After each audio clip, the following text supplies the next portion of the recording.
Dahil nga po mga idol sa pagkatalo ng Golden State sa Game 6 laban sa Houston Rockets sa loob ng kanilang bahay, mas lalo lamang nga pong naging komplikado at hindi maganda ang sitwasyon. In fact, sa unang pagkakataon simula 2016, nakabalik na naman sila sa isang napaka-pamilyar na sitwasyon sa posible nilang pag-choke sa kanilang hawak na 3-1 lead. Nararanasan na naman ng Golden State ang pinakakinakatakutang bangungot ng kanilang team simula sa kanilang mga fans, players, coaches at maging management. At hindi kagaya noong 2016, wala silang hawak na home court advantage sa Game 7 laban sa Houston Rockets dahil gaganapin nga ito sa Toyota Center sa lugar ng Houston. Kaya dehado dito ang Golden State. Ang hawak lamang nila ngayon ang pagkakaroon ng mas madaming experience pagdating sa crucial game. Pero overall, dehado at malalaglag dito ang Golden State lalo kapag nag-choke sila sa kanilang Game 7 na maaaring makasira sa karir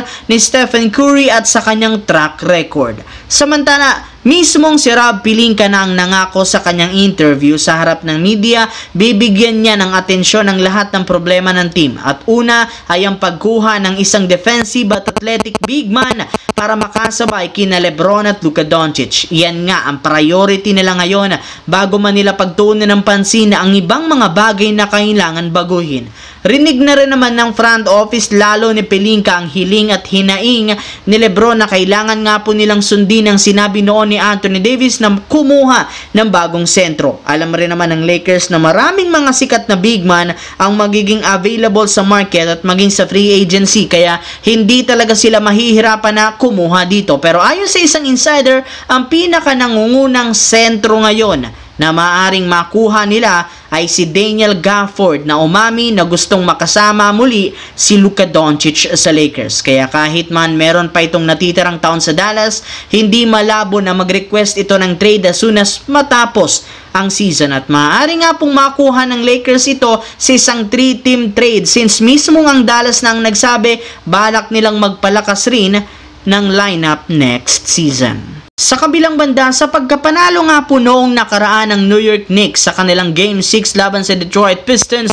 mag-a-advance na nga sila sa second round kung saan kailangan nila ditong paghandaan ang defending champ na Boston Celtics. Hindi kagaya sa unang serye, hindi magiging madali ang kanilang labanan kontra sa Celtics since hindi nga sila nanalo ni isang beses dito sa regular season. Parati nga sila nitong tinatambakan at natatalo sa matchup kaya para sa kanila, mahirap nga ito. At ayon sa isang prediksyon ng analyst, malaki ang posibilidad na manalo dito ang defending champ since napakalayo ng agwat ng lakas. Maaari nga pong tapusin ng Celtics ang serye sa loob lamang ng 5 laro dahil inaasahan na magkakaroon dito ng at least isang magandang laro si Jalen Brunson. Mismong si Stephen A na ang aminadong dehado ang Knicks sa labanan.